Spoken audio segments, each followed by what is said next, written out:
Hello guys! Welcome back again! At food trip muna tayo ngayon. Bumalik nga pala kami dito sa Hayes para mag-dinner. At inabot kami ng Siyam-Siyam. So second time around na namin to. So si mother ay nag-request na kakain daw ulit dito. Siyempre, treat niya. Siya nag-request. Charing! At ayan, may pasisig, may papalabok, may pakare-kare, may pa barbecue at saka yung nilagang baka nila at may pa calamansi juice pa. Yan yung mga order namin. At ang dami-dami, syempre busog-busog na naman.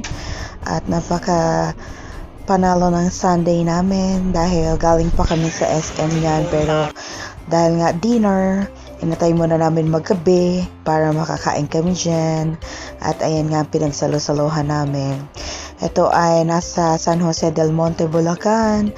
Banda lang din sa amin, pero syempre, pinupuntahan namin at grabe pala dito paggabi.